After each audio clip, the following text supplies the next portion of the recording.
mo ti máa ń come across the program MS Baba ṣe ń get me Allahu Akbar. ẹni sùúrù ma as in program yẹn tí bá ti wá ń come across ẹ mo wá rí i pé lójú tọrọ tèmi èmi feel like pé yes wọ́n criticize Islam ṣe ń get me sir. Ṣé ẹ máa sọ̀rọ̀ lọ́wọ́ pẹ̀lú yín náà? Àfẹ́ kò so mo wá sọ̀rọ̀. need èmi fẹ́ wá béèrè question mẹ́ta kan ni o ẹ jọ̀ọ́ nítorí tọ́ lọ́hùn. Tí ìbéèrè yín bá ti jẹ́ nípa Islam, àwọn ọ̀dà yín náà, torí nípa Islam la máa ń sọ bí ẹ ṣe. So ẹ tẹ̀síwájú. Gẹ́gẹ́ bí nǹkan tí wọ́n sọ fún àwa gbàtà kéré tàfi lajú ṣe ń get wọ́n ní ẹ̀sìn Islam ẹ̀sìn àlàáfíà ṣe ń gbọ́ mi. So Pẹ̀lú yín ṣe kàmá, ẹ̀yin lẹ́ni ká dákẹ́ fún yín ní ẹjọ wọ́n ní ẹ̀sìn Islam ẹ̀sìn tí wọ́n sọ fún wa àwa gbà pé yẹsàn mú wá fún wa ni ṣe ń get but ṣe nǹkan tí mo fẹ́ bẹ̀rẹ̀ ni pé kí ni ìyàtọ̀ láàrin Allah àti Ọlọ́run àbí everybody kàn fúlù wa ni kò tí ẹ̀ yé wa ọgbọ́n báyìí. ẹ ṣe so Mr. Okay, kí bí àkàpẹ̀ ní Mr. Peace ṣe lè ka Gẹ̀ẹ́sì àbí Yorùbá lè ka ẹ̀wọ́ lè ka. mo lè ka Yorùbá mo lè ka English. ẹ ṣe so ẹ jẹ́ ká fún yín ní gẹ́gẹ́ bẹ́ẹ̀ ṣe jẹ́ ọmọ Yorùbá ṣe ti gbọ́ rí pé Ọlọ́run Elédùmarè ní kó pa ẹni tó bá lóun ṣàṣà àti ṣe òun mọ́. ọmọ Yorùbá. ṣe ti gbọ́ rí pé Ọlọ́run Elédùmarè ní kó pa ọmọ Yorùbá. ẹ ṣe so ṣe dẹ̀ gbọ́ rí pé tó bá sọ fún yín pé àmọ́ ṣàṣà àti ṣe ilé ẹ̀ tó bá lóun ṣẹ̀ṣẹ̀ gbọ́kọ́ ní kó pa. Pé àṣà àti ṣe pé ó nóhun ò ṣe àṣà àti ṣe bí báwo. Èèyàn kan àṣà àti ṣe ilé àwọn kan ó lè jẹ́ ìdílé wọn bí ológun ni wọn àwọn kan ọlọ́ṣun ọlọ́ya tíyẹn bá lóun ò ṣe. tó bá lóun ò ṣe àbí pé tó bá lóun ò ṣe nothing ọmọ afílẹ̀ nínú ọmọ afílẹ̀. ẹ jẹ́ ká fún yín ní Quran kan kẹ́ka fún wa so ẹ ṣe ẹ bẹ̀rẹ̀ fún wọn ní Quran 9:5 ẹ ṣe.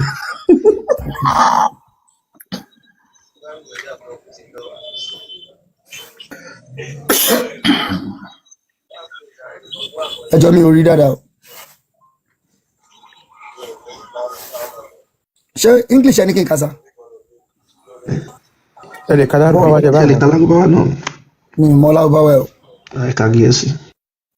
But once the sacred months have passed, kill the polytheists who violated their treaties wherever you find them, capture them, beside them, and lie in wait for them on every way.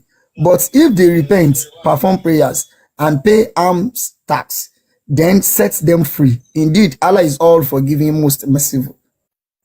Tún ní Yorùbá ẹ ṣe. Àmín. Ẹ jọ̀ọ́ ẹ jẹ́ kí n nǹkan tí mo understand pẹ̀lú nǹkan yìí. But once the sacred months have passed, pé lẹ́yìn ìgbà tí oṣù sacred months oṣù ọ̀wọ̀ ẹ lò. oṣù ọ̀wọ̀ tó bá ti kọjá, kill the polytheists as in pé kí wọ́n pa àwọn tí wọ́n ṣe nǹkan tí wọ́n sọ yẹn. Wọ́n ṣe Islam tí wọ́n ṣe Islam ẹ máa. Who violated their treaties wherever you find them. Àwọn tó bá ti lòdì sí nǹkan tí wọ́n ń ṣe ní gbogbo ibi tó bá ti pàdé wọn, capture them ẹ̀bùn wọn so. Beside them ẹ pa wọn and lie in wait for them on every way. Ẹ má bínú olówó èkó violated treaties yẹn kò sí nínú Lárúbáwá. Wọ́n bracket wọ́n bá ẹ jẹ́ kọ́kọ́ máa kà lọ wọ́n bracket kò sí níbẹ̀ ẹ máa kà lọ. But if they repent tó bá ti if they repent tó bá ti sọ kọ́ pé yes àwọn ti gbà. Ṣe Islam àwọn máa ṣe Islam ọ̀yà. Perform prayers ẹ gbàdúrà and pay alms tax kọ́ dẹ̀ san owó bí owó orí.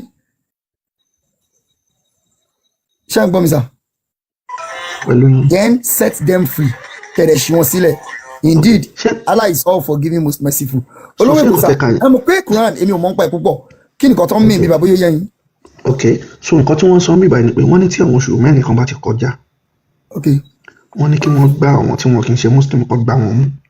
Oṣù mẹ́rin. Pa wọn oṣù ọ̀wọ̀ oṣù mẹ́rin kan lóṣù ọ̀wọ̀ yẹn yín ọmọ ṣẹ́gẹ́ so táwọn oṣù yẹn bá ti kọjá kọ́ gbá àwọn tí wọ́n ṣe Islam níbikíbi tó bá ti mú wọn kọ́ fún gomọ wọn kọ́ dẹ̀ pa wọn àmọ́ táìmù tó gbá wọn mú yẹn tó bá ní àwọn ọmọ yípa ọmọ ṣe Islam Allah nìkan fi wọ́n lẹ̀ tí àwọn ènìyàn bá ti ń kírun tọ́lẹ̀ náà wọ́n máa yan sàkà àwọn máa sanwó òótọ́ wọn Allah ní kí wọ́n fi wọ́n lẹ̀ nǹkan tí wọ́n fẹ́ pa wọ́n fún torí pé wọn kì í ṣe Islam tó ti yé yín so wọ́n wá lọ́mọ bá wọn ṣàdéhùn pé bẹ́ẹ̀ ṣe ń ṣe Islam a lè má dáàbò bo yín àwọn èèyàn máa sanwó fún wa but still yet Allah ní kó tún ìgbà wọn mú táwọn oṣù yẹn bá ti kọjá olóṣù mẹ́rin kan tálà fọ́n lé tóṣù yẹn bá ti kọjá ó ní kan pa wọn bí kíbi tó bá ti mú wọn ṣẹ́gẹ́tì mo ń gbọ́ yín sà. so kí lẹ rí sí nǹkan iṣẹ́ ẹni tó sọ̀rọ̀ mi báyìí iṣẹ́ gbàgbọ́ òun ló dá ayé àtọ̀run. ẹ jọ sà, ẹ jọ nítorí tọ́lọ́run. Allah ló sọ̀rọ̀ yìí iṣẹ́ gbàgbọ́ òun ló dá ayé àtọ̀run. ṣé mo ẹni sùn sà ẹ mọ kémi béèrè ṣé mo lè ẹ má bínú torí Ọlọ́run pé mo ń dá ìlàmú. bẹ́ẹ̀ ni ẹ má bínú. yà. ní èmi àtàwọn lígà mi kan ní àtàwọn sẹ́ẹ̀tì mi kan àjọ sọ̀rọ̀ kan ṣé ń gbọ́ mi sà ṣé ń get. gbọ́ yẹn dákẹ́ fún yín. àwọn ni wọ́n ṣàbíyèrè pé kí nínú Quran àti Bible èwo ló kọ́kọ́ dé something like that ṣé ń get. Bible ló kọ́kọ́ dé. so ìgbà tí Bible dé yẹn ìgbà tí Bible ti dé which is Jesus Christ àbí ṣùgbọ́n ló mú Bible wá. kò mú wá ìgbà tó lọ àwọn ọmọlẹ́yìn ẹ̀ ló kọ́.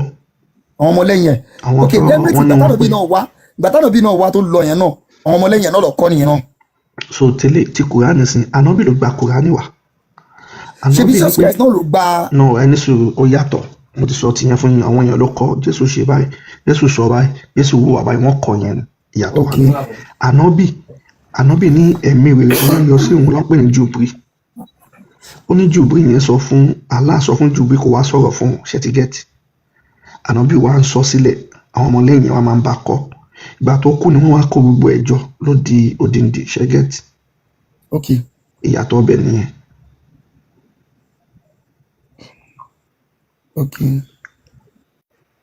nǹkan tẹ́ wá ká fún mi báyìí sí ni pé wọ́n ní kó máa pa wọ́n tó bá ti mú wọn ní táìmù Ànábì yẹn. Allah ló sọ. ṣebí ó ní Ànábì kúrò ní Mẹ́kà ó lọ sí Mẹ́dínà ṣáwọn ará Mẹ́dínà yẹn náà ni. wọn ò lé fún ara ẹ̀ ló lọ. fún ara ẹ̀ ló lọ. Mr. Peace wọn ẹ̀ mọ́ Muhammadu akẹ́sìnkólé ó máa ń jalè kiri níbi kó lọ pààyàn gírí èèyàn pẹ̀lú ẹlẹ́nu. ṣó wà nù ìwé wọn bẹ́ẹ̀ ẹjọ́ nǹkan tí mo fẹ́ mọ̀ nìyẹn. mélòó lè tó jà mélòó lẹ fẹ́ tó bá wà nínú ìfẹ́ fún ẹlẹ́yẹ kan sí ẹ̀mẹsẹ̀ fún wọn ní Quran 929 tẹ́ bá ti fún wọn yẹn ẹ wá fún wọn níbi tí. bẹ́ẹ̀ tí ẹ mọ̀ kéèyàn gbọ́dọ̀ rí nǹkan tó yẹ pé yẹ so ó jẹ́ normal. ẹ̀sìn Islam ẹ̀sìn àwọn apààyàn ni so ẹgbẹ́ òkùnkùn. tí bá yín gbé sí ó yẹ ká. Fight those who do not believe in Allah and the last day. Not comply with what Allah and His Messenger have forbidden. Not embrace the religion of truth from among those who were given the scripture until they pay the tax, willingly submitting, fully humbled. Mo ti kà tán sà. Wow. Yín kò tẹ́ka ṣó yẹ yẹn kò yẹ. Allah tún pa Muhammed láṣẹ ó ní kó lọ máa bá àwọn èèyàn jà tí wọ́n gbàgbọ́ nínú Allah àtọjọ́ kẹyìn ó ní àti nínú àwọn tí wọ́n fún níwèé àwọn bíi Júù àwọn Buddha Shinto Krishna Hindu gbogbo wọn báyẹn ó ní kó lọ máa bá wọn jà.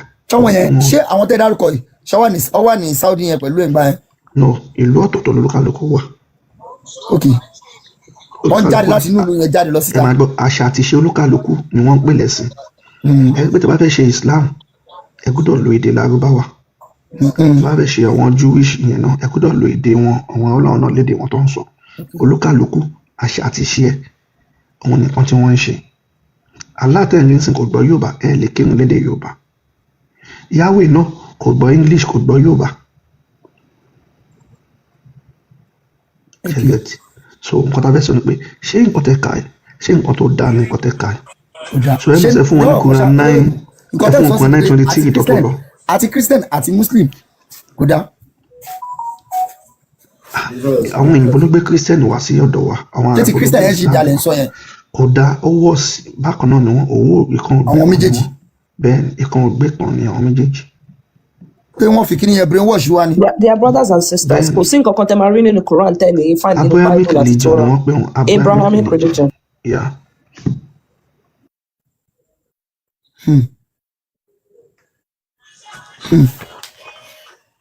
ibi báyìí sí wọn ní kó máa pa wọn. ẹ fún wọn ní Quran 923 kí wọ́n kà tó lọ wọ́n lè kọ̀nfàmù kan tí àní Islam jẹ́. ṣe fún mi báyìí èmi máa ń believe tipẹ́tipẹ́ yes pé èmi máa ń believe pé tẹ́ bá fúlù mi pé Ọlọ́run kan Allah kan Jehovah kan kíní kan fúlù mi but èmi kọ́ mọ̀ pé yes mi kàn jábọ́ síwájú inú ayé tí mo wà yìí there will be something the spirit don control everybody.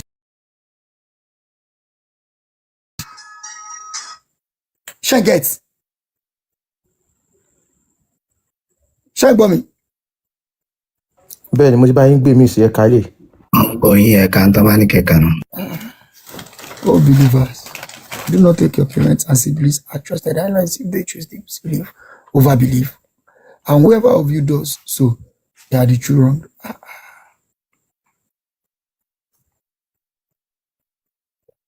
Sorry,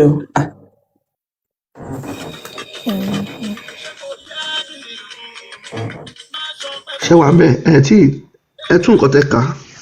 Oh, believers, do not take your parents and siblings as trusted allies if they choose disbelief over belief. And whoever of you does so, they are the true wrongdoers. ẹ tún nǹkan tẹ́ ka ní Ẹ̀yin onígbàgbọ́, ẹ̀yin mùsùlùmí òdodo. do not take your parents and siblings. Ẹ má àwọn ẹ òbí má yín ṣe mú àti àwọn ìyá yín àti bàbá yín àwọn àtàwọn ẹ̀gbọ́n ẹbí àtàwọn yín, àbúrò yín ẹ má mú àwọn wọn àbúrò lọ́rọ̀ yín yàrá ẹ má bá wọn ṣe ẹ ní má mú olóòtú wọn ní lọ́rọ̀ yàrá olóòtú bá ẹ má ṣe. bàrú wọn ṣe if they choose disbelief tó bá ṣì wà lórí pé yes ẹ wọn má fi nígbàgbọ́ ní nǹkan tó tọkàntọkàn ṣe bá wọn ṣe tí wọn bá ti ṣe muslim. tẹ ṣe lórí nǹkan tẹ ẹni tó bá ti wá ṣe é nu yín òun gangan ni ẹni tí ẹnikẹ́ni tó bá ó ti lọ ṣàbùsí. bá bàbá ìyá àbúrò ẹ ọmọ ẹ tí ó ṣe islam tó bá ti lọ bá ṣe ẹnìyẹn ti di alábòsí ó ti di ẹni ìṣìnà kí lẹ rí fẹ́ sọ sí nǹkan tí Allah sọ mí báyìí. ṣe pé yẹ kẹ́ sá fún Allah. talent tó wá dá wa gangan báyìí. ẹ tí ì dáhùn ṣe pé ẹni ẹkọ ẹni ìgbé ni Allah. ms mo sẹ́ẹ̀lì síkà kan sí mo fẹ́ kẹ́ ẹ fi hàn àwọn èèyàn ẹ lè ṣó ẹ torí àwọn talent tó wá ẹlòmíràn dá wa mọ̀ gangan báyìí. pé ẹni sọ̀rọ̀ Mr Peace àwọn ẹlòmíràn bẹ ya àwọn Christian àti Muslim nìkan ló ní ìwé ṣẹ́gẹ́tì mo sẹ́ẹ̀lì pósítà kan sí yẹn lè bá mi display ẹ ṣe.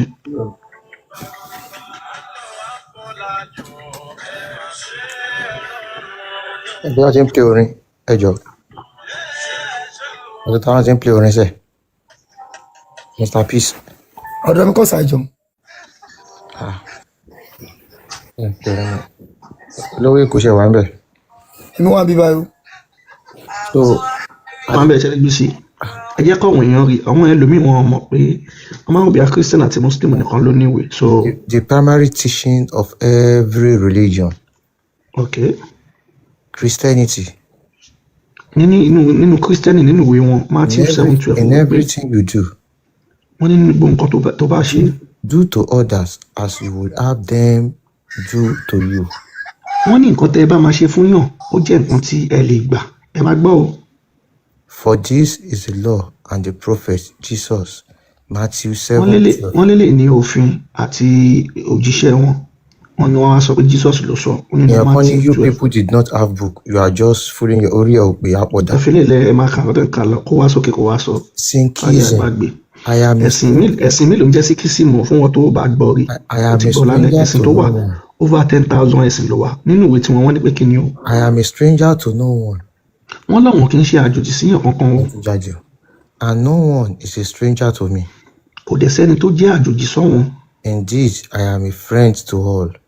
wọ́n ní lóòótọ́ ọ̀rẹ́ làwọn jẹ́ sí gbogbo èèyàn ṣe é pé ẹ máa gbọ́ nínú síkísìmù yẹn ṣe é pé ìwé tí wọ́n kàn sọ nípa ìfẹ́ ẹ máa bá wa lọ.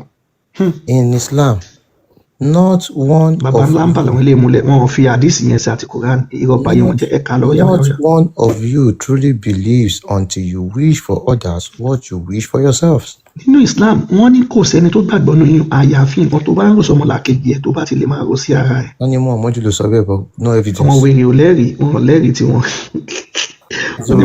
gbogbo ìtókù dẹ̀ lẹ́rìí ó dẹ̀ ní nọ́mbà reference. irọ́ ní Islam ayé wọn ti bàjẹ́. olówó èkó. ẹ ṣe sùúrù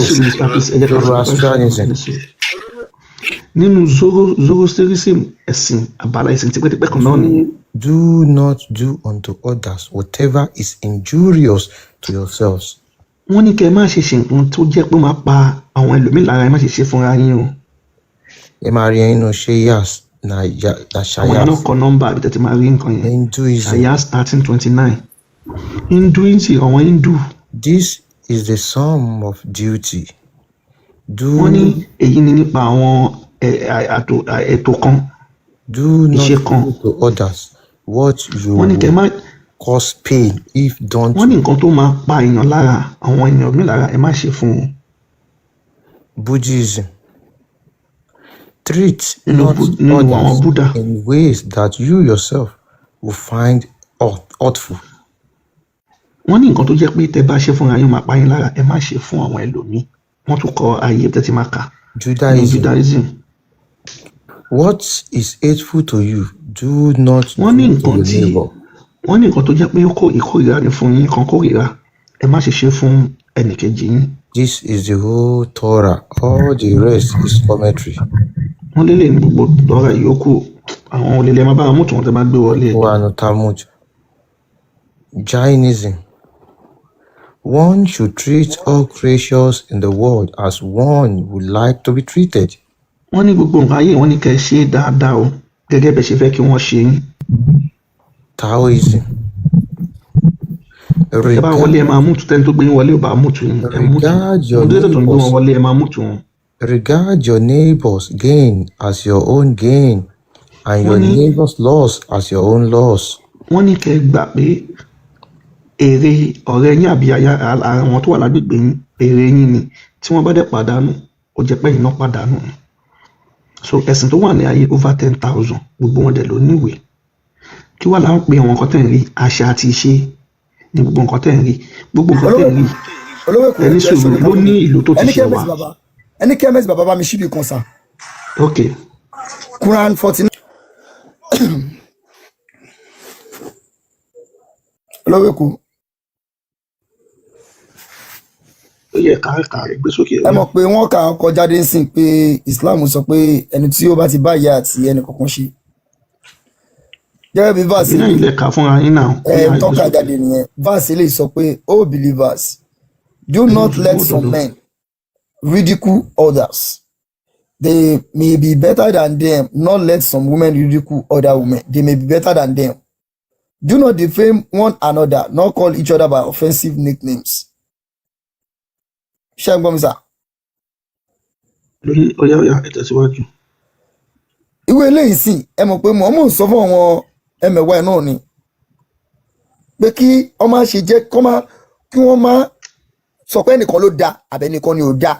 Ó lè yẹ pé ẹni tẹ́ sọ pé kò dá yẹn ló dá ju àwọn yẹn lọ. Ṣẹ́ngẹ̀t bóyá kẹ́yìn bá mi túbẹ̀ yẹn.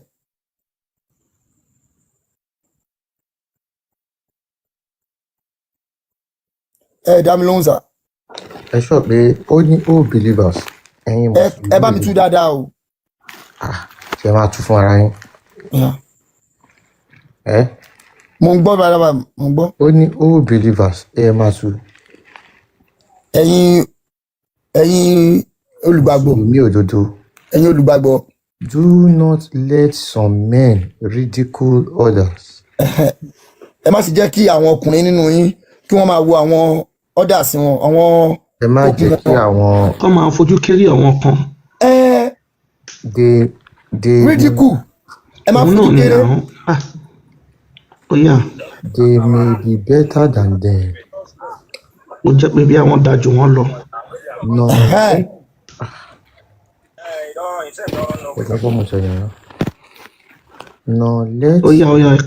No, let some women ridicule other women. Ẹ má jẹ́ káwọn obìnrin kan kọ́ fojú kéré àwọn obìnrin kan. They may be better than them. Ó jẹ́ pé wọ́n lè dájú wọn lọ. Do not defame one another. Ẹ má ṣe ṣe ìbanilórúkọ jẹ́ fún àwọn ẹlòmíràn fúnra yín. Nor call each other by offensive nicknames. Ẹ má ṣe pera yín ní àwọn orúkọ ìnagijẹ burúkú.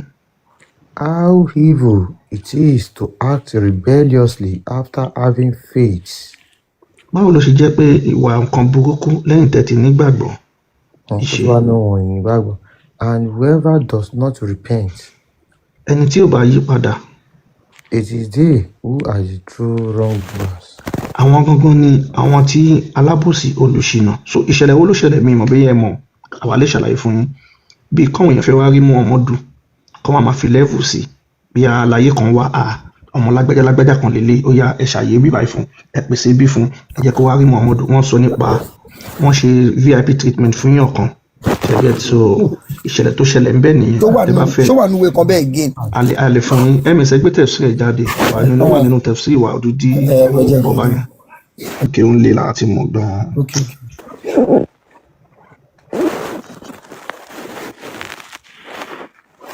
Mọ́mí ọ̀fọ́ fàájú àdìsùn.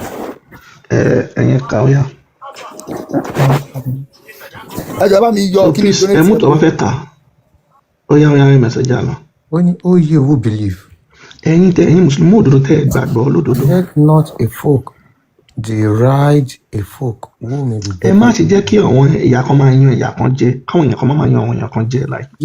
This was revealed about Tabit, Ibn Qais, Ibn Shimon. Eléyìí ni Abúlé Bìtá ló yí sọ̀kalẹ̀. Ìṣẹ̀lẹ̀ yìí sọ̀kalẹ̀ Ó yá nítorí ẹjẹ́ lọ.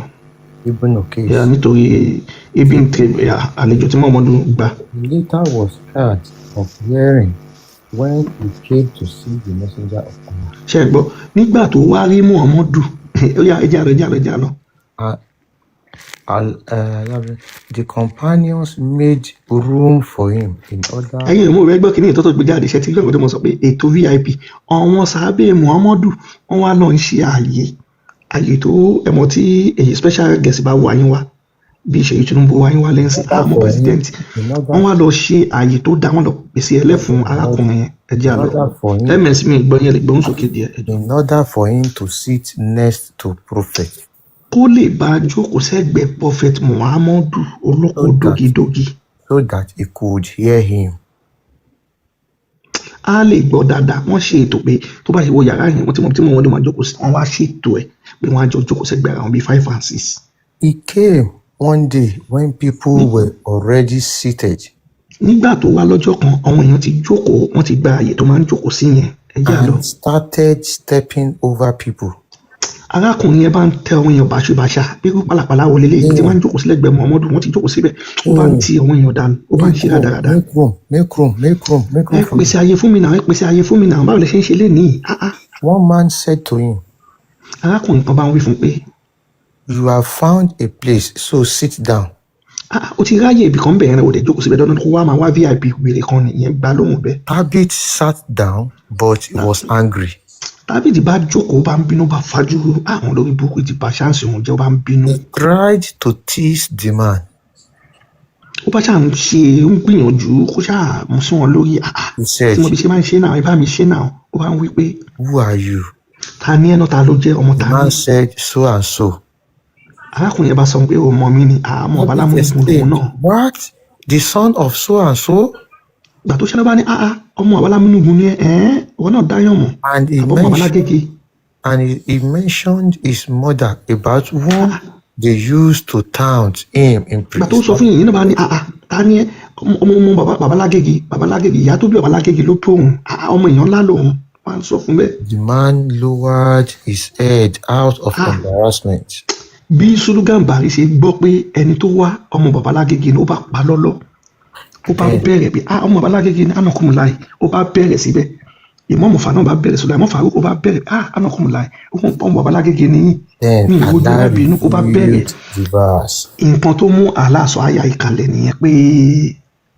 Ó wá sọ pé ẹ̀yẹ́ ká wá gbé àyẹn sí padà. Ṣẹ̀gẹ́ ọmọ sọ wípé ẹni verse inú Kùránì mi yóò gbàdúrà ìtàn lásán ní Kùránì sórí àwọn tó ṣẹlẹ̀ lánàá lẹ́yìn wá kalẹ̀ máa ṣáámi sí ẹ̀dùnú táfà bá ka ilé ìfọ̀yẹ́nsì wá ṣáámi. Olówó Èkó mo ń gbọ́ yín mo wà pẹ̀lú yín. Ṣé àwọn kí n gbà tẹ́ fẹ́ sọ̀rọ̀ Kùránì fún mi ń bá yín sí? Yes. Ẹ gbé àyà yẹn jáde àti English ẹ̀. Yes. Nǹkan tí ms bàbá gbé jáde yẹn ṣé mo lè rí kéwú ẹ̀tọ́ fi kọ́? Ẹ wo òkè ẹ máa gbọ́ tó bá gbé wọn jáde fún yín lókè ẹ mẹsẹ̀ bá wọn ṣú ẹ̀ padà ẹ máa wo òkè ẹ ní sùúrù ẹ máa wo òkè wọn máa kọ́ sí bí ibi ń tẹ wọn máa kọ́ wọn kọ́kọ́ ẹ̀ sí wọn máa kọ́ sábàbù náà sùn tẹ́lẹ̀ tẹ sórí fóònù fún ẹ̀yin tẹ́lẹ̀ wá ẹ lè lọ́ra àwẹ̀ Kùránì ní. 49 verse 11 asbab an-nuzul by ẹ lè pẹ́ ní sábàbù náà sùn. Òun ni ìdí tí Kùránì fi sọ̀kalẹ̀ ìtàn tó ṣẹlẹ̀ ṣẹ́gẹ́tì gbogbo Kùránì ìtàn ni ìtàn látòkè délẹ̀ ní Kùránì ṣẹ́gẹ́tì.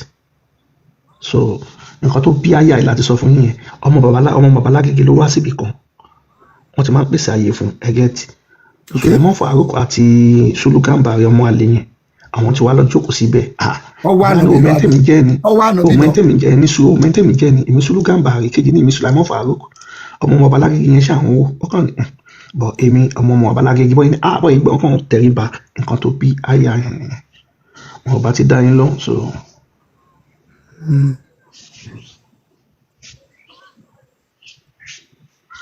ṣé mo dáadáa kan tí Muhammadu ṣe tẹ́tí ẹ lè sọ fún wa dáadáa iyọ̀ kan tí Muhammadu ṣe tẹ́lẹ̀ sọ pé nǹkan dáadáa báyìí ni Muhammadu ṣe.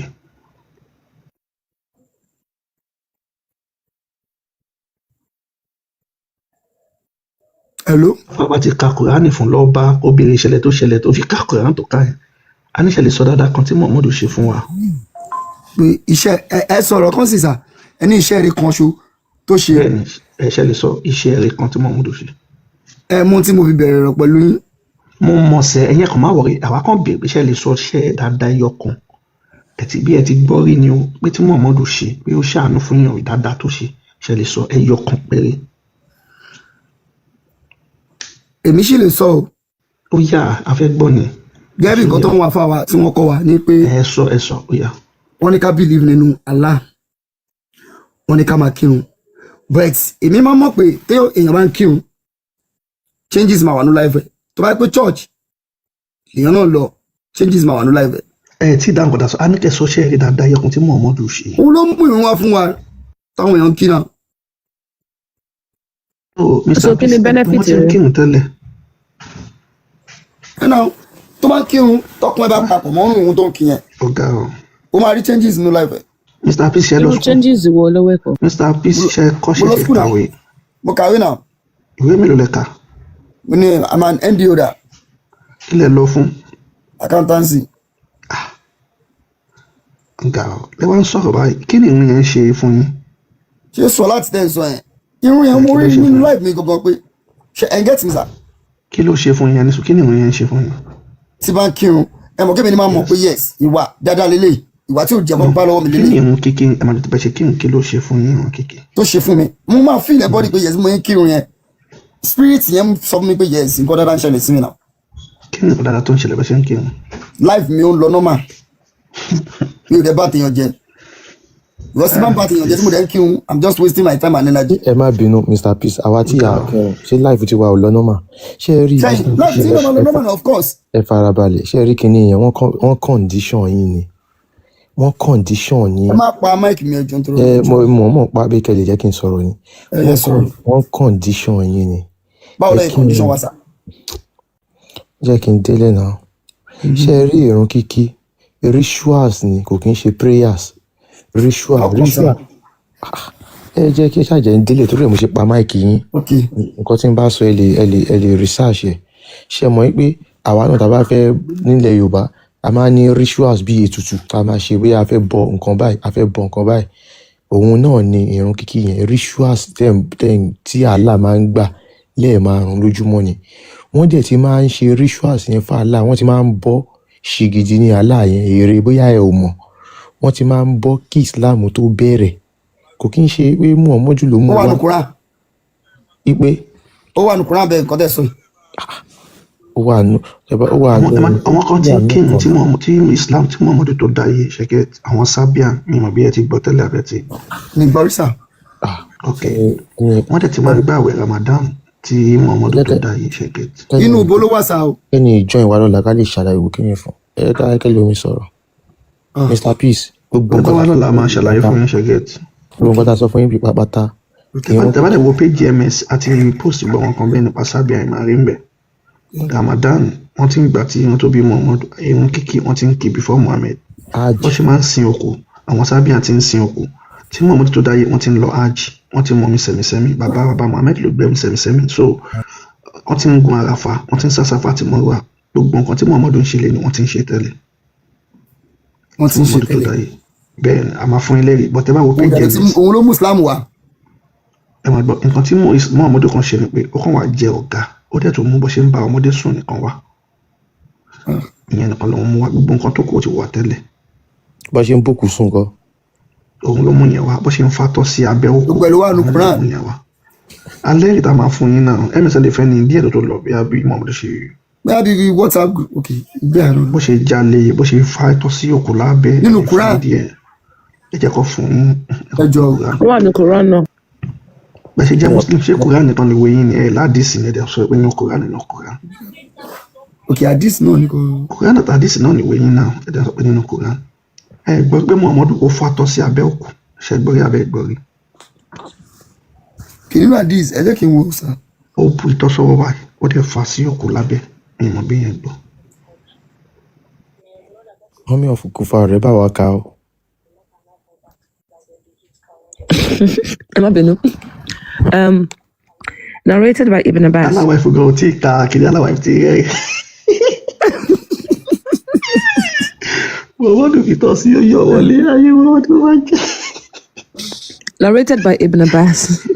Ibn Abbas ń ṣàlàyé pé I, Muhammad, put on my shirt so that she may wear the clothes of heaven. Put on her, sorry. Muhammadu sì wọ aṣọ rẹ̀ fún òkú Fatima pé a lè wọ̀ gẹ́gẹ́ bí aṣọ àlùjọ náà. And I slept with her in her coffin. Muhammadu sì ń kó ìbásùn fún òkú yìí nínú ìsà òkú. Muhammadu bu ìtọ̀ sí ọwọ́ ó sì fà sí òkú yìí lábẹ́ ó wá ń yọ̀ wọlé pàpà súpé. So that I may lessen the pressure of the grave. Muhammadu lòun á lè bá dẹ ìyà nù ìsà òkú. She was the best of Allah's creatures to me after Abu Talib. Muhammadu lẹ́yìn Abu Talib òkú tóun bá sùn Ọlọ́run ló dájú. The Prophet was referring to Fatima, the mother of Ali. Sọ nípa ìyá Ali yìí tó jẹ́ Fatima. Demetrius explains. Wọ́n ṣàlàyé láfikún pé The Arabic word used here for slept is istajat. èdè Lárúbáwá ni pé kí wọ́n fa ìtọ̀ sí ọwọ́ kó yọ̀ wọlé ní istaja. And it literally means lay down with her and is often mean lay down to have sex. Tó túmọ̀ pé Muhammadu ń kó ìbálòpọ̀ fún òkú yìí nínú ìsà òkú ń fún. Muhammad is understood as saying that because he slept with her, she has become like a wife to him. Muhammadu pẹ̀lú àgbọ́yé pé bóun ṣe ti fi ìtọ̀ sí tó ń yọ̀ wọlé tóun bá òkú yìí sùn ní pàpà súpé ó ti di ìyàwó fún òun. Ó dẹ̀ ti di ìyá àwọn Muslim. And she's considered as the mother of the believers. Ó ló ti di ìyá àwọn Muslim báyìí o. This will supposedly prevent her from being tormented in the grave.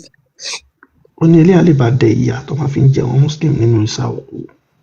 Since Muslims believe that as people wait for the day of judgment, they will be tormented in the grave. Wọ́n máa ń dúró de ọjọ́ ìdájọ́. Reduce the pressure here means that the torment of the grave won't be as much because she is now the mother of believers. Láti bá wọn dẹ ìyà nù ìsà pé ìyà yẹn ò ní pọ̀ tó ti di ìyá àwọn Muslim. After Muhammad slept with her and consummated the union. Lẹ́yìn tí Muhammadu bá òkú ìsùn tó fún ní tààtà oríṣiríṣi style nínú ìsà òkú. Okay, so Mr. Peace. ẹjọ àdìsí wọlé lè sá.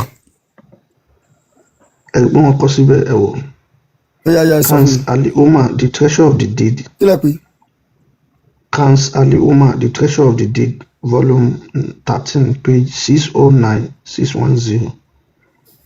Ẹlẹ́ ya kẹlọ. ẹjẹ ẹ̀ ní ìyá àjọ ẹjọ sá.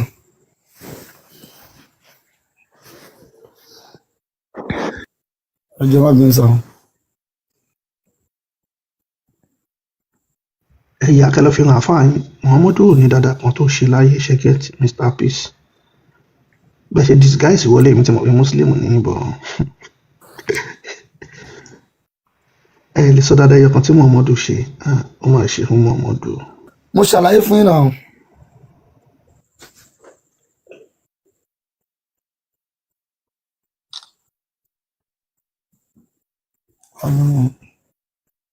Note fún mi. Ṣé ti yà tán? ẹ jọ̀ọ́ mo fẹ́ bí wọ́n ṣáwọn lè bọ́ ọmọ ọdún mẹ́sàn-án have intercourse. Kò possible náà. wọ́n máa bọ́ ọmọ ọdún mẹ́sàn-án sùn. Why tí kò ṣe possible ànábì ṣe náà? mi ò bá parí omi táwọn ibi ti ṣe rí o. ṣé ká ẹjọ fi sáà hàn láti yín? tún kí ni ẹgbẹ́ wa ẹjọ kans. mo pa ànábì ṣe. ẹjọ kans àlìhùmọ̀ ẹjọ bá mi àdìs tó bá mi gbé wá sí yẹn mo fẹ́ sí. I take a screenshot. The treasure.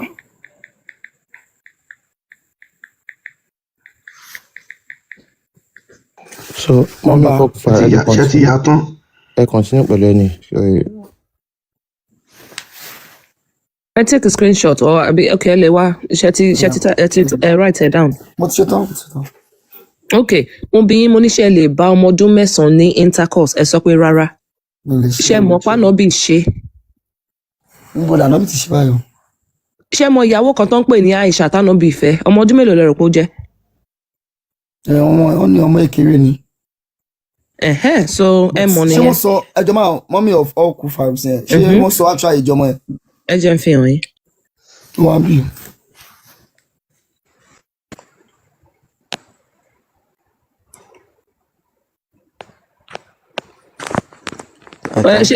MS Rabia kẹ́yìn gbé sókè.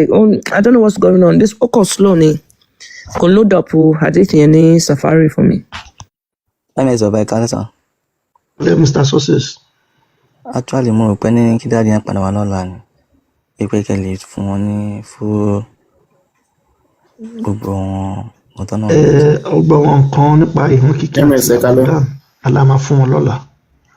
Wọ́n dàpọ̀ ọ̀bẹ sọ nípa Aisha fún wọn tọ́tò lọ.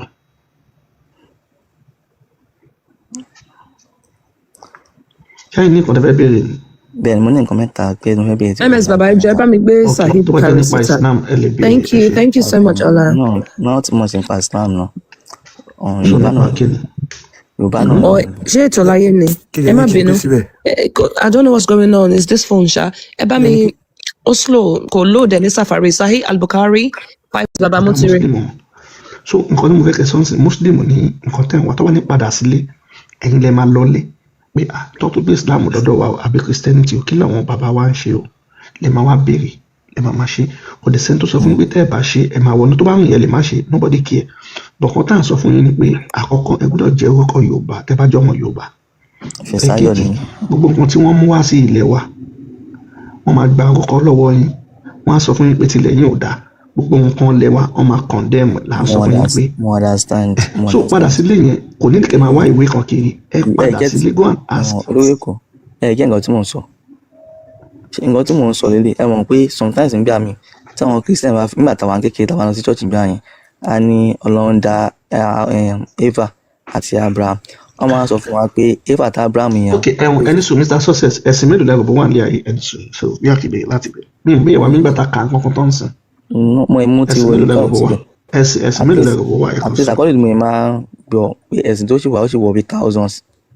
ok so tí bá sọ fún yín pé àwọn mẹ́rin ni wọ́n sọ nípa ìtàn kan náà tó jọra àwọn yẹn kọ́ ìyẹn which is Jew Christian Muslim àti kíni kẹrin ó dàbí bá àwọn ní Abrahamic religion àwọn mẹ́rin yẹn nìkan ni wọ́n sọ nípa Adam and Eve tẹ́yìn sọ yìí so ibikíbi tí wọ́n bá ti gbé ìwé yẹn lọ tẹ́ bá ti gbà gbọ́ tẹ́ máa gba ìtàn yẹn gbọ́ ní China kò sí nǹkan tó kàn wọ́n ní ìtàn tí wọ́n bọ́ ṣe dá ayé àwọn Buddha ní ìtàn tí wọ́n Hindu gbogbo àwọn èèyàn ló ní ìtàn bí ayé ṣe bẹ̀rẹ̀ bọ̀ ní tẹ́ bá ti gbé àṣà àti ṣe ti lóyún ilẹ̀ tẹ́ bá ti gbà bẹ́ẹ̀ àti Abrahamic lẹ́gbà òun lẹ́ máa tẹ̀lé kò sí nǹkan tó ń jẹ́ pé Adam and Eve tẹ́ bá gba Adam and Eve báwo ni èyìnbó àti yín báwo lẹ ṣe jẹ́ kan náà ṣẹjọ́ lẹ́jẹ̀ kan náà.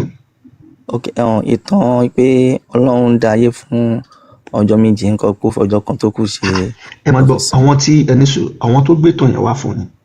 bẹ́ẹ̀. ok tí wọ́n bá jẹ́ pé wọ́n fẹ́ nǹkan tó dá lọ́fẹ́ fún yín pé kẹ́ lọ sọ́run ṣé tí gbìyànjú pé fẹ́ lọ sílùú wọn rí ṣé wọ́n jẹ́ kó rọrùn. bọ̀ wọ́n dẹ̀ promise yín pé tẹ́ bá kú lẹ́yìn ayé ẹ máa lọ gbádùn ìtàn lásán ìtàn tí ò rí ẹ mọ̀ ó dàbí tẹ́ bá ń wo movie tó máa ṣe àwọn eré kan tó jẹ́ pé kó ṣẹlẹ̀ wọ́n á kàn ṣe nínú eré bí àwọn òwe tẹ́ ń ka yẹn ṣe rí nìyẹn tẹ́ bá fẹ́ mọ̀ ìwé méjèèjì yẹn ṣe ní nǹkan tẹ́ lè sọ nínú ẹ̀ tó máa ṣẹ nísinsìnyí. tí mo lè sọ nínú ẹ̀ tó máa ṣẹ nísinsìnyí. bí àpẹẹrẹ Bible àti Quran ṣe lè lò fún bullet proof ṣe lè lò fún anti assassin anti àdá anti ìbọn kí lè lo méjèèjì fún ṣó wà. sáwọn pé normal one belief ló máa ń ṣọ́ájú. belief kò ṣọ́ ẹ lè lo belief kò lè lè máa test ẹ bá ní ibi tẹ́ lè kà tẹ́ máa kà tó máa ń yìnbọn fún yàrá kọ́ ṣe ayín ládàá ṣó wà ní méjèèjì.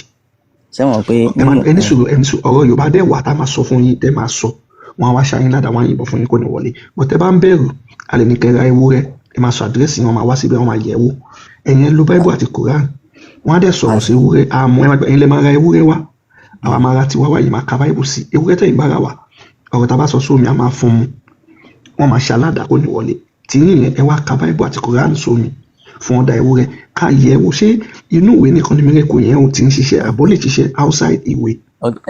nǹkan tẹ́ ẹ̀ ń sọ fún mi sí pé irú nǹkan tẹ́ fẹ́ sọ ẹni sìn tẹ́ bá sọ sí mi lẹ́nu tí máa sọ sáré ewúrẹ́ tí bá mú wa. yes ẹ̀yin lẹ máa sọ sómi ó dẹ̀ máa mú ẹ̀ dẹ̀ máa ṣe aládàá ẹ̀ máa yín bọ̀ kankan ò ní ṣe. àwọn ẹ̀mẹ́gbẹ̀rún ni wọ́n bèèrè pé ṣó wà nínú Bible àti Quran.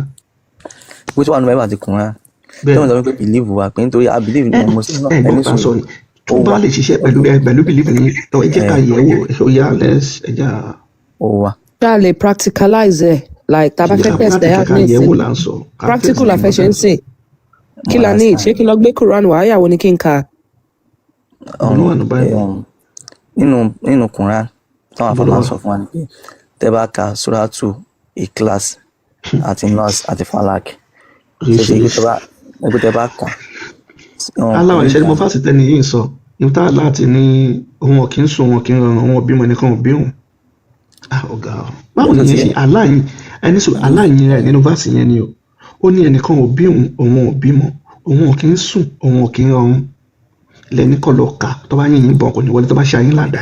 èmi ò sọ̀rọ̀ ìbọn èmi ò sọ̀rọ̀ ìbọn mo ń sọ̀rọ̀ nípa náà ẹyọ ọ̀tọ̀ọ̀tọ̀ ni mo sọ fún yín láti bẹ̀rẹ̀ kì í ṣe pé mo wá defend Islam kọ ara o àwọn kan wà pé èmi sọ fún yín kọ́mọdé ni mí ẹ̀gẹ́ kì í ṣe pé mo dé lọ sí ilé kéwú bẹ́ẹ̀ yẹn but ó dàbí kẹ́ bímọ nísìn ibi tẹ́ bá sọ fún pé kó gbà níbẹ̀ ṣe wà nísìn ló máa gbà but ọmọ yẹn máa padà sí ní dàgbà tí òye mi ò bá yé tó máa wà pé nǹkan tí kíní yóò yé mi jẹ́ kí n béèrè nípa ẹ̀ lẹ́bù tẹ́ni wá ti ń sọ̀rọ̀ nísìn iná ti lọ lé kéwú rí náà bí òye yẹn ọ̀yá pàápàá nǹkan ẹ̀kọ́ ẹ̀kọ́ rí báyìí lè fi yà sí ibi ṣe question ti máa ń tà láti béèrè bí atẹ́lẹ̀ pé ok ṣé ó wà bí Ọlọ́run ṣe dá ayé nílẹ̀ Yorùbá àbí kò sí àbí kí ni Ọlọ́run kọ́kọ́ dá ní pẹ̀lú gbàgbọ́ wa nílẹ̀ wa ṣe gẹ́ẹ̀tì kan tí mo sọ.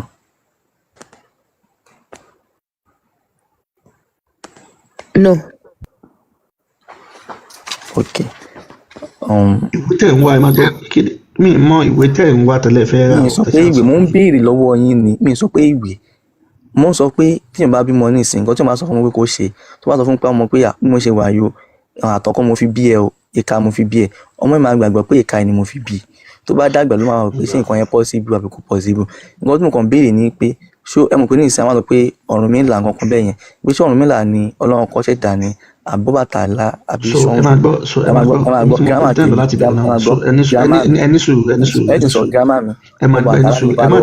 ẹ má ti lọ ẹ mọ̀ pé à ń bá Mr. Peace sọ̀rọ̀ platform kan wà tẹ́ máa lọ tẹ́tí máa lọ béèrè wọn yẹn ibẹ̀ lọ́ ti máa sọ lọ́tí máa ṣàlàyé fún yín ẹ lọ sí péjì ìyàwó Ifáṣẹ́sìn Aláriwo Ifásòótọ́ Erinfọlámi Apàṣẹfà ẹ lọ sọ̀wọ́n péjì yẹn ibẹ̀ lẹ́ ti máa mọ ọgbọ̀n kan tẹ́ ń sọ ibi báyìí Islam Muhammad Allah òun là ń sọ ṣẹgẹt so ẹ ṣe so aláwọ ìfẹ́ lè continue pẹ̀lú Mr. Peace.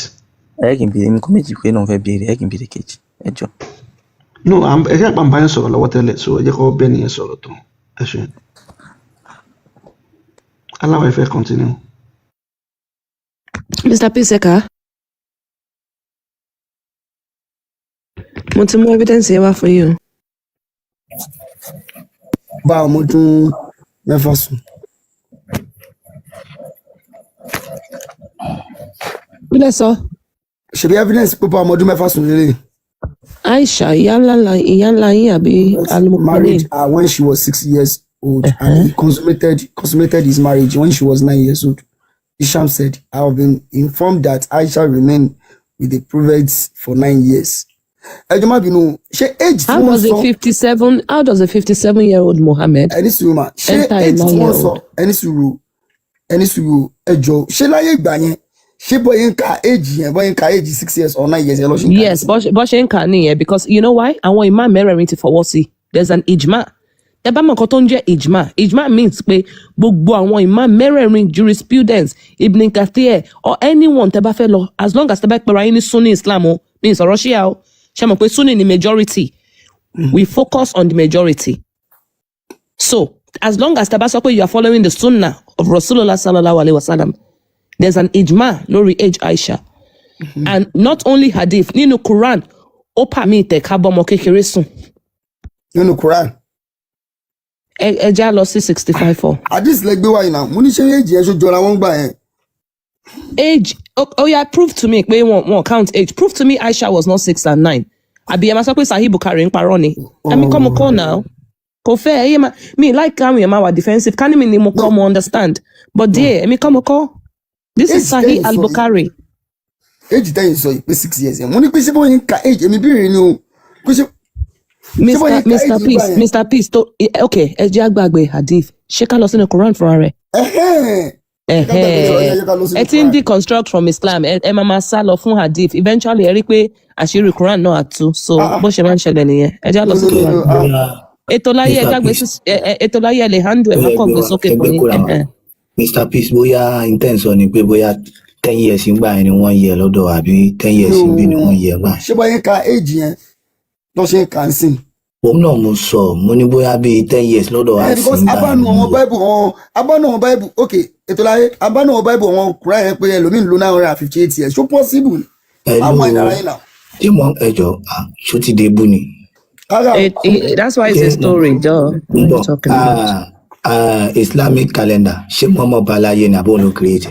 950 years Christian sọpọ ẹnìkan lo 950 hello Islamic calendar ṣé Muhammad hello arákùnrin ẹjọ Islamic calendar ṣé Muhammad ló create àbúbáláyé tán ti ń lò. tí wọ́n ti ń lo àbí. ó bá ní. tó bá wá bá a ṣé ta ló wá jágbà nínú Islamic calendar àti Muhammad. Islamic calendar ni. Islamic calendar tó bá ṣe ń function nísìnyí kí ló wá yẹ kẹ́ fi kà nígbà tí Islamic calendar was created before Muhammad ta ló wá fẹ́ sọ fún yín pé kì í ṣe pé bá ṣe ń kà ní ìsìn náà ṣe ń kà wá kí ló change nínú ẹ̀. ẹni sùúrù ètò láyé ẹni sùúrù sáà ìjọba bínú ṣé ẹ gbọ́ mi. ẹ jẹ́ kárakùnrin ka Kùránì. As for your women past the age of menstruation, in case you do not know, their waiting period is 3 months, and those who have not menstruated as well. As for those who are pregnant, their waiting period ends with delivery. And whoever is mindful of Allah, it will make their matters easy for them. Oh, yeah, tún Yorùbá fún mi now. Àbí kí n tún fúnra mi. Kí ni title àbí chapter surah yìí?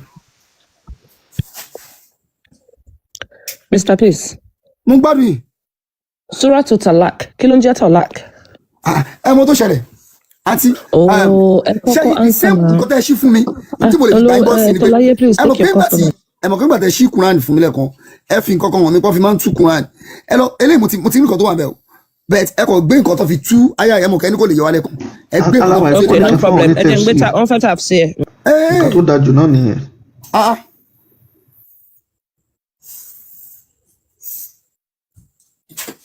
Eketi ẹ máa tún lọ́dọ̀ tó dé ẹ tún nǹkan tẹ kà náà ẹ ṣàlàyé ẹ fún wọn. So ẹ lè ṣàlàyé. Ọmọ kọ́nà tá à ń bá bọ̀ ọ̀rọ̀ tá à ń bá bọ̀ ní pé 6 years. Ẹ kọ́kọ́ ẹ ṣàlàyé nǹkan tẹ kà ẹ ṣàlàyé. Ẹni kọ́ gbé kíní yẹn jáde kọ́ gbé. Wọ́n máa gbé yẹn wá ẹ ṣàlàyé ẹ wọ́n máa gbé wá. Tó fi ń tu ẹ kọ́ ló gbé dùn jáde. jù èyí tó fẹ́ gbé wáyé ló dùn jù. Islam ti ṣe ẹ̀sìn. Ó yá ẹ̀yin lẹ máa kà á. Go ahead. Ẹ lè ka first section yẹn àti ṣàlàyé àkọ́bà. Ẹ̀wọ̀n ẹ lè ka gbogbo ẹ̀ tẹ́ bá fẹ́ no problem. Go ahead. Láti 64 yẹn. The Ida of those in menopause and those who do not have menses. Allah, the Exalted, clarifies the waiting period of the women in menopause, and that is the one whose menstruation has stopped due to her older age. Ida is 3 months instead of 3 monthly cycles of for those who menstruate, which is based upon the ayah in Surah 2 Al-Baqarah, C2 verse 2 to 8. The same for the young who have not reached the years of menstruation. This Ida is a 3 months like those in menopause. This is the meaning of his saying. Olóweko. Wow. Ẹ wá yẹ kí wọ́n kà fún. Ẹ wá yẹ kí wọ́n kà fún. Ẹ̀yin ẹtú ní Yorùbá náà. Ẹtú Yorùbá. Ẹni sùúrù ẹjọ́ tó ọmọ Yorùbá ní gbogbo wa. Olóweko Yorùbá ní tún ní. Ẹ má fi èbú sí o. Ẹ má fi èbú sí o. Ẹjọ́. Okay, elevate ẹ bá wọn tún straight. Okay, ó yẹ kàkà tó bá yín tó yá. Ẹjọ́. Mr. Peace ẹ̀ka kí bá yín tó yá. Mr. Peace. Ẹ̀ka kí bá yín tó. Okay. The Ida of those in menopause and those who do not have menses. Wọ́n ní ìkọsílẹ̀ àwọn tí wọ́n ṣe nǹkan oṣù mọ́ àti àwọn tí nǹkan oṣù wọn ti dúró tí wọ́n ti ní nǹkan tó ti máa ṣe nǹkan oṣù. Tó ti máa ṣe nǹkan oṣù. Allah the Exalted clarifies the waiting period of the women in menopause. Allah tó tóbi jù ó ṣàlàyé nípa ìdúró fún àwọn obìnrin tí wọ́n ti ní ìdádúró tí wọ́n ṣe nǹkan oṣù mọ́. Àwọn olóòtú kí dádúró yẹn. Àwọn tó ti dàgbà àwọn arúgbó tó ti dàgbà. Àwọn tí wọ́n ti dàgbà bí. Bẹ́ẹ̀ni. Wọ́n ti mention 6 years. àwọn yẹn ti dàgbà wọ́n ti kọjá ṣiṣẹ́ jẹ́ àmà ká lọ náà. menopause like my mother ṣe mọ̀ pé I'm a woman now. Ẹni sùúrù náà. And náà that's ẹ̀fẹ̀ méjì kọ́ máa kà lọ mo láì gbọ́ ṣe ń béèrè question yìí kọ́ máa kà lọ yá.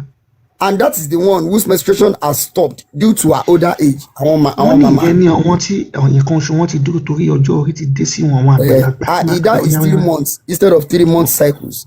wọ́n ní àsìkò àti oṣù àti dúró wọn ní oṣù mẹ́ta èyí tó yẹ kó fi máa wo nǹkan oṣù wọn fún oṣù mẹ́ta ló fi máa.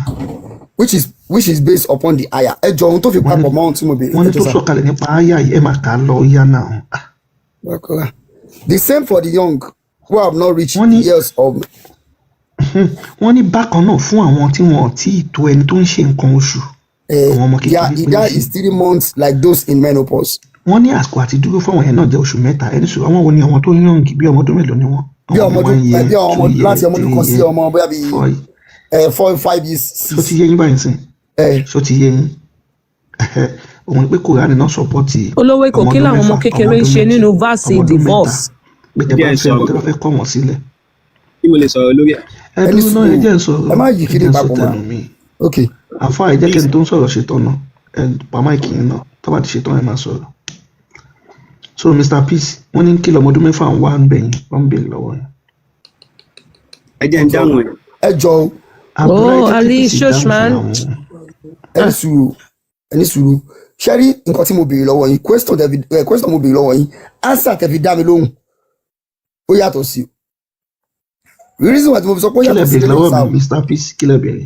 mo béèrè lọ́wọ́ yín ẹni ànábì bọ́ ọmọdún mẹ́fà sùn mo ní bolẹ̀ ti rí ẹ show àdìsí fún mi ṣẹ́gẹ̀t mo á ní kẹ́ lọ fún mi ní Quran ṣẹ́gẹ̀t ìgbà tẹ́kọ̀ Quran wà lẹ́kọ̀ọ́ ní pé eventually mo ní pé kẹ́ lọ bá mi gbé nǹkan tó máa ń tú Quran exactly yáyà yẹn ẹ bá mi gbé jáde òun ló gbé wáyé náà. ẹ wá gbélé jáde fún mi sìn wọ́n wá ń sọ̀rọ̀ àwọn tí wọ́n ti wọ menopause ṣẹ́gẹ̀t. àti ẹni tí ò tí wọ̀ bẹ́ẹ̀ ni. àbí ẹ̀ kẹ́tì kan tó bí mo tún aláti sọ ọmọ Yorùbá. no Mr. Peace ó dàbí kí ọ̀rọ̀ ni ọmọ yóò yé. kékeré yẹn lọ́yẹ̀kọ́ sọ straight ọ̀rọ̀ ọmọ kékeré tó bá sùn ọ̀rọ̀ ọmọ kékeré tánà bí bá sùn kẹ́ni máa rí gangan. Mr. Peace ẹni sùn Mr. Peace àyà yìí ń sìn òun ló ń pè ní tẹ̀hún tàlà ìkọ̀sílẹ̀ tí ọkọ bá fẹ́ kọ ìyàwó ẹni tí ẹ bá sùn ẹ lè kọ nínú Islam so àwọn tó ti fẹ́ tí wọ́n fẹ́ kọ ni wọ́n ń sọ mí báyìí ṣọ́kọ Aisha fẹ́ ọmọ ọdún mẹ́fà ẹni sùn náà ọmọ kékeré tó ń sọ mí báyìí ṣé Aisha kì í ṣe ọmọ kékeré. ṣé wọn kàn ń bì báyìí ní. ẹ tí ì dá ọmọ kékeré tí wọ́n ń sọ mí báyìí ṣé Aisha kò sí náà ọmọ kékeré. olówó èkó nǹkan tẹ́mi bílí mi ní ìjẹ́ ẹ̀kọ́ dàbà ló ṣé Aisha wà náà ọmọ kékeré yẹn àbí kò sí náà ọmọ kékeré tí wọ́n kọ́ ọmọ kékeré ni. àwọn ọmọ kékeré bí Aisha náà ló ń bá wí náà àbí kí lè ṣe é jẹ ní 6 years mo sọ fún yín pé kò ṣe é jẹ ní 6 years ibi tí kúrò àti sọ pé 6 years ní kẹ́ gbé jáde fún mi sẹ́. Okay, let's just explain for one now. Okay, let's go back to the now 65:4. Mr. Peace, mo fẹ́ kẹ́ imagine aya yìí as old school pregnancy test. Think about it. Láyé ìgbà yẹn ẹ jẹ́ n set scenario yẹn fún yín. Láyé ìgbà yẹn wọn ò ní bá ṣe ní pregnancy test àbí blood test nígbà yẹn. Tẹ́ bá notice àwọn obìnrin wọ́n ti ní IDA. Kí ló ń jẹ́ IDA? How long tó máa ní láti dúró tó bá ń divorce? No, IDA is not in culture. Menstruation in culture. IDA ni àsìkò tó máa fi dúró. For example, tó bá dúró 3 months, ṣe rí pé oṣù mẹ́ta ni Allah mention kì í ṣe nǹkan oṣù. Ó ní oṣù mẹ́ta 3 months. Why?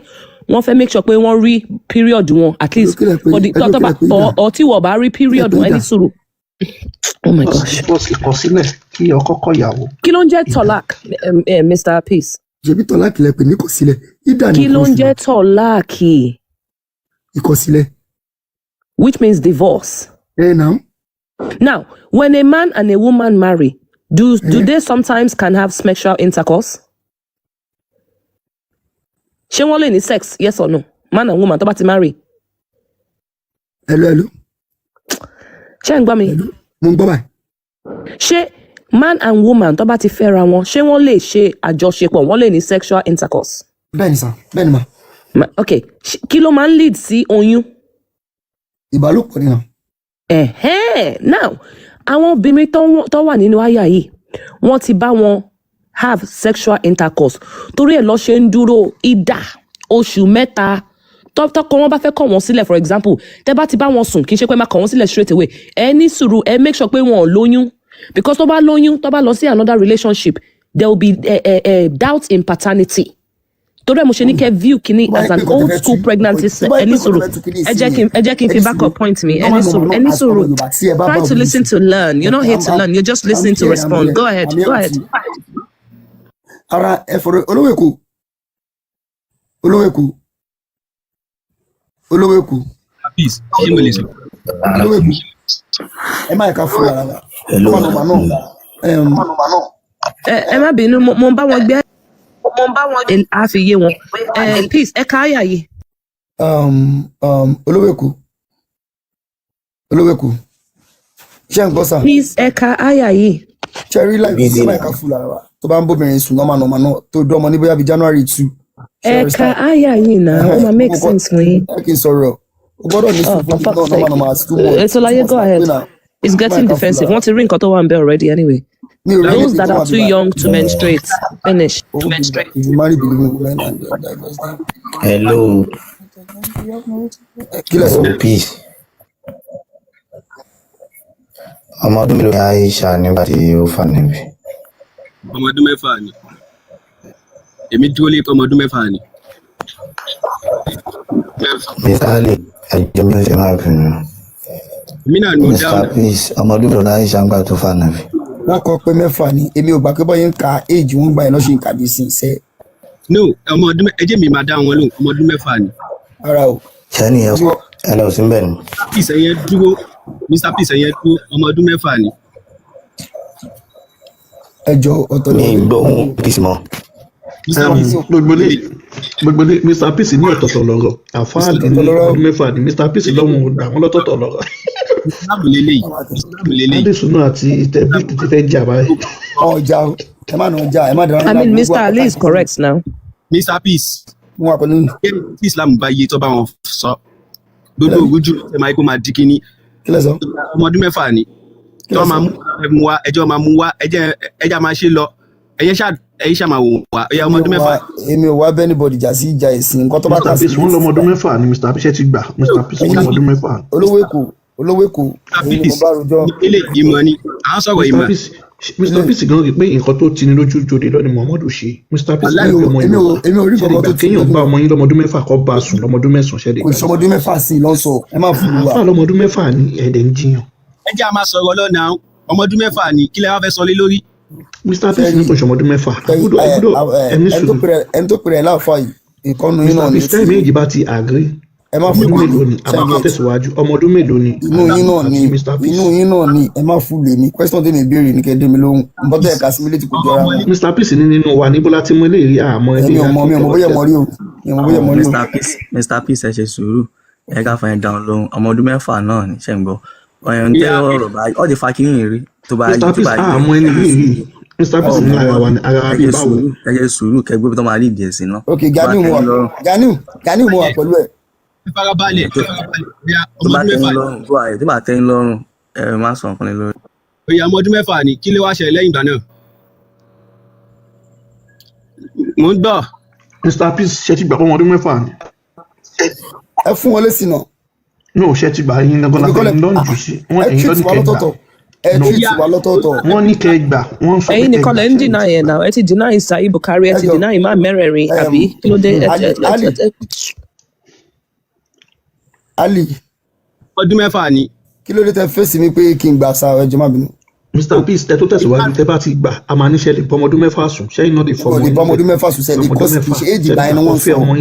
éjì ìgbà yẹn kò kì í ṣe éèjì ìgbà yẹn ni wọ́n sọ. éjì ìgbà yẹn ni. Ó máa ṣe dá ojú ẹ̀. Ẹjọ́ bẹ́ mi sọ̀rọ̀.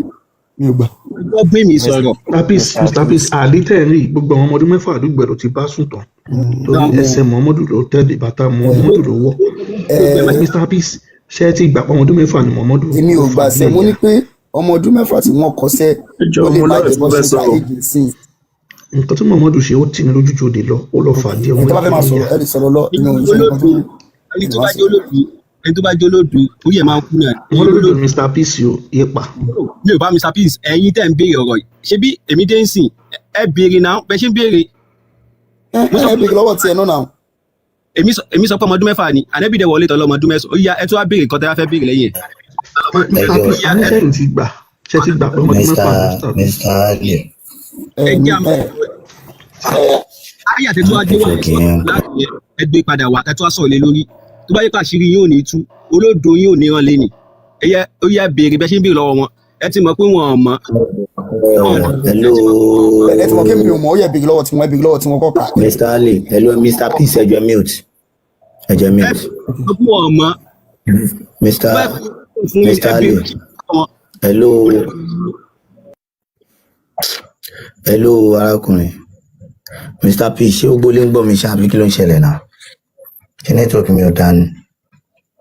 ẹ má ní nẹ́tíwọ̀kì yóò dá ẹgbẹ́ mi sọ̀rọ̀ straight tá bá fẹ́ bá lè sọ̀rọ̀ ọ̀tọ̀ tá bá fẹ́ bá mi sọ̀rọ̀ ọ̀tọ̀. hello peace mute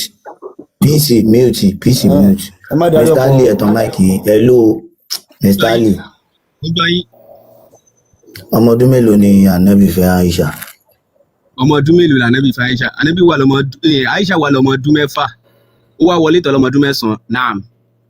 alright ǹjẹ́ kí lànàbì jẹ́ fún gbogbo mùsùlùmí ayé. kí ni Allah sọ nínú kí ni Allah sọ nínú Al-Qur'ani pé èèyàn gbọ́dọ̀ máa kọ́ṣe lára Ànábì. uswatun hasana bóyá ìwà dáadáa. àríkọ́ṣe. ìwà dáadáa ó wà lára Ànábì tá lè kọ́ṣe naam. ǹjẹ́ nígbà tí Ànábì ti fẹ́ Aisha lọ́mọ ọdún 6 tó sì bá alájọṣepọ̀ lọ́mọ ọdún 9 ǹjẹ́ ṣé a rí nínú ìlú lónìí tó jẹ́ ìlú ṣẹ̀ríà tí wọ́n fọmọ ọdún 6 tó sì bá wọn lájọṣepọ̀ kékeré. ṣé ayé ìsìn àbáyé ìgbà yẹn. láyé ìsìn tá à ń sọ̀rọ̀ yìí. ẹ̀dùn náà ibi tí màá ti mọ̀ pé mọ̀. tó wà bí ò sí. ẹ̀dùn náà kọ́tẹ́ ìfẹ́ sọ wà bí ó sì kọ́ ayé ìgbà yẹn kò sí education ṣó wà bí kò sí àlè ṣó wà bí kò sí. wà bí ó sì ẹgbẹ́ yẹn sọ láì ṣe pé mo ṣe jam. kò sí education báwo. ẹ jẹ́ ń sọ̀rọ̀. ṣó wà bí kò sí. ẹ jẹ́ ń sọ̀rọ̀. àwọn tó ń fà di ọmọ kékeré ya ṣó wà bí kò sí. lórí àwòkọ́ ṣe Muhammadu ni wọ́n ń tẹ̀lé ṣó wà bí kò sí. ayé ẹ lọ bèrè ìgbà tó fẹ́ yà yín. ṣó wà bí kò sí. ẹ lọ bèrè ìgbà tó fẹ́ yà yín. ṣó wà bí kò sí. ẹ lọ bèrè ìgbà tó fẹ́ yà yín. Muhammadu ló dálẹ̀ àwọn àgbàlagbà tó máa ń fàdí ọmọdé ya Muhammadu ló dálẹ̀ ṣó wà bí kò sí. ó gba degree. ṣé Muhammadu ò tọrọ Aisha nígbà tó máa fẹ́ ni sọmọ tó ń fàdí ọmọdé ya ọ tọrọ lọ́wọ́ ìyá nǹkan tó fẹ́ àbí ẹ má fi àbòsí kún kí ni. ok àlepa mike success. success mike yẹ àlepa mike náà so success ṣó lè fi hàn wá níbi tí Muhammadu tọrọ ṣé wọ́n fún Muhammadu láyéṣà náà bó fọwọ́ agbára gbà lọ́wọ́ bàbá ẹ̀. ṣé ẹ̀rí wà fún níbi tó lè fọwọ́ agbára gbà lọ́wọ́ ẹ̀. mo ń béèrè ni ṣé wọ́n dédé fún náà bó fọwọ́ agbára gbà. èmi kò fọwọ́ agbára gbà nítorí lára àwòkọ́ṣe tẹ́ ẹ sọ ó ní ká máa tọrọ èmi sọ fún pé mi ò ń ṣàfà èmi náà ń tò sẹ́yìn mò ń béèrè tí wọ́n lè wá ń tẹnu bọ̀rọ̀ fún un ok ní wàá sọ wọn ṣé ẹ̀yin ẹni fẹ́ ọmọdún 6 rẹ̀ ṣe wà kẹ́lẹ́ fọpásùn lọ́mọdún 9. ẹ lè fi sexual ṣé ẹni lọ tọrọ ọmọ rẹ yín lọ́mọdún 6 ẹ lè fi ìgbà yẹn má jẹ́ ká parọ́ fúnra wa. ṣe bí Muhammadu ṣé Kùránì ìgbà yẹn kọ́ ni Kùránì sí ni ṣé àdìsí ìgbà yẹn kọ́ ládìsí sí ni. ẹni sùúrù ṣé èyí la máa ránṣẹ́ ní ìsìn ní tó máa ń sẹ́ni mẹ́sẹ̀gì ní àbí fóònù ṣé social media báyìí máa ń dá success ẹ ti dáhùn ṣé Islam ìgbà yẹn kọ́ ni Islam ti sìn success ṣé Kùránì ìgbà yẹn kọ́ ni Kùránì sìn ṣé àwòkọ́ṣe rere ànábì kan láwòkọ́ṣe ìsìn. àwòkọ́ṣe ànábì la ẹ̀jẹ̀ sùúrù àwòkọ́ṣe ànábì la àwòkọ́ṣe ìsìn. 6 years ìgbà yẹn kọ́ ni 6 years ìsìn 9 years ìgbà yẹn kọ́ ni 9 years ìsìn 54 years tí Muhammadu jagun 56 kọ́ ni 56 years ìsìn. ẹ̀jẹ̀ sùúrù ṣé Islam ṣé bá ṣe Islam gbà yẹn lọ́ṣẹ́ ní ìsìn ṣé bóyá jagun ní ìsìn bóyá jagun gbà yẹn. ṣé ẹ máa gbọ́ ṣé àwòkọ́ṣe Muhammadu gbà yẹn kò ń ṣe àwòkọ́ṣe ìsìn mọ́. àwòkọ́ṣe Muhammadu gbà yẹn àwòkọ́ṣe ìsìn ṣé ìwọ̀n táwọn olùbí ṣe ń gbà yẹn ní ìsìn tó ṣe ń gbà yẹn lọ́dẹ̀ ṣe ní ìsìn. ẹ tí ì dáhùn so Muhammadu bóyá ìfẹ́ ọmọ ọdún 6 tó bá sọ ọmọ ọdún 9 yẹn ẹ̀yin ò lè ṣe ń sìn lẹ́yìn sọ àbí kò tí ì yé wa. ẹ lè ṣe ní ìsìn yìí nítorí ẹ lè fi ìgbà yẹn wé ìsìn yìí. ok nǹkan tó bẹ́ẹ̀ bẹ̀rẹ̀ kí ni ìyàtọ̀ 6 years àti 6 years ìsìn. ẹ máa gbọ́ ìyàtọ̀ tó wà bẹ̀rẹ̀ lé ẹ lè fi grow ìgbà yẹn wé ìsìn one ẹ lè fi bó ṣe ń dàgbà ńgbà yẹn tó ń dogbó ńgbà yẹn. ṣé ìgbà yẹn ni wọ́n ń dàgbà jù àbí sí ni wọ́n ń dàgbà jù. ìgbà yẹn ló ń dàgbà jù ṣé o ṣe second thing ni pé tábà lọ sáàṣì gọ́ọ̀gù gan nítorí kí ni ẹ ti fà á rí tẹ́lẹ̀ nítorí mo kàn máa ń tẹ̀lé yín ni nígbà tó ṣe debate. ẹni ẹ mú tó máìkì yín náà ẹni ní ó ní 6 years ìgbà yẹn ju ti sí lọ. ẹ lọ gọ́ọ̀gù ẹgbà ó ní. ẹni orí ẹ̀ dọ́ta jàre kan ṣe gbìyànjú náà làwọn máa bá sọ̀rọ̀ ẹni 6 years ìgbà yẹn dàgbà ju 6 years sí lọ. ẹjọ ọ̀rọ̀ tó sọ yẹn sọ́sọ́wọ́ ẹ̀ kò gbóòórùn ẹ̀ ẹjọ ṣé àlè ṣẹ́ni àlè dé lóhùn máìkì ẹ̀ náà ẹ̀ sọ̀rọ̀ dẹ́yẹ kankan ṣẹ́ni dé please ẹ̀ lóhùn gbóhùn sókè. ẹjọ nǹkan tí Mr. lò lórí ni mo ní pé 6 years gbà yẹn èmi ò gbà pé 6 years ni ibi tẹ́pà ti lè gbé jáde nu Quran fún mi pé yes ó dárúkọ pé 6 years ló bá sọ. hello and peace Mr. Peace Now, níbo ni ìrun wákàtí márààrún wà nínú Kùránì yìí tẹ̀ǹkì àtàsìkò ẹ̀. èmi ò mọ̀ ń pa Quran. hello ẹni sùúrù gbogbo ọ̀rọ̀ kọ́ ni Kùránì máa là mọ́lẹ̀ fún yín àwọn aláhàdís ni wọ́n máa ṣàlàyé ọ̀rọ̀ fún yín sábàbù nùzúlù wà ń bẹ tafsiru wà ń bẹ tàríkù wà ń bẹ. tó wà nù àdìsí wa tó wà nù Kùránì wa tó wà nù àdìsí wa. hello talent ẹjọ mute ìṣe wọlé ní mute so oríṣiríṣi nǹkan pọ̀ tẹ̀ ń ṣe lónìí tí ò sí nínú Quran so tí Aisha fúnra rẹ̀ ẹni tá nàbì fẹ́ fúnra ẹ̀ bá sọ pé ọdún báyìí là nàbì fẹ́ ó dẹ̀ bóun lájọṣepọ̀ lọ́dún báyìí ǹjẹ́ kí ni dáùtù tiyín àtẹjọ́ tiyín tẹ̀yìn wá ń rò ń bì tó bá jẹ́ pé wọ́n ní èèyàn kan ló sọ̀rọ̀ nípa Aisha ní ìsàyọ̀ ọ̀tọ̀ ni Aisha fún rẹ̀ òun ni náà ti kọ̀ òun ló sọ̀rọ̀ fúnra rẹ̀ nínú àdìsí òun ló sọ̀rọ̀ fúnra rẹ̀ nínú àdìsí pé iye bàbá yìí ànábì fẹ́hùn lọ́mọ ọdún 6 ó sì bóun lájọṣepọ̀ lọ́mọ ọdún 9 so ẹ̀yin wá ń bí ẹjọ wọn ṣé wọn kọ ṣé kìíní ẹ̀rọ tó wà báyìí ṣé wọ́n kọ kíni. pé Aisha sọ bẹ́ẹ̀. ẹjọ ẹ bá wa gbé bí dáhìá ti Aisha ló sọ̀rọ̀ lẹ́ẹ̀kan náà nǹkan tá a kà fún yín yẹn òun ló ń fẹ́ nú ẹ̀ sọ Aisha àti Muhammadu fi okun ńlá fàdí ẹ̀yà òun ló ń sọ pẹ̀lẹ́ nù. Aisha ló sọ náà Aisha ló sọ. gbogbo nǹkan tẹ̀ ń sọ bàbá àgbàlagbà ni ó bá yí ọmọlọ́mọ jẹ́ ó bá lé ọmọ Aisha yá Aisha ọmọ ibi tó fi jáde láyé à ń gbọ́ yín bàbá oníbèrè kan tẹ̀síwájú. ẹ dáhùn ṣé ẹ lè fún mi ní àyà tó sọ̀rọ̀ nípa bí Ọlọ́run bá àlekíọlá bó ṣe dá wa. ṣe wà áyà kan tí bó ṣe dá yín báwo kílẹ̀ ń sọ. Ọlọ́run ọba àlekíọlá ìwé wo ló ní Al-Qudus ẹgbọ́n sókè. ṣé ẹ jí ẹ fẹ́ lọ tọ̀ ni àbí báwo. Ọlọ́run ọba àlekíọlá kò gbéwé nǹkan fún wa náà.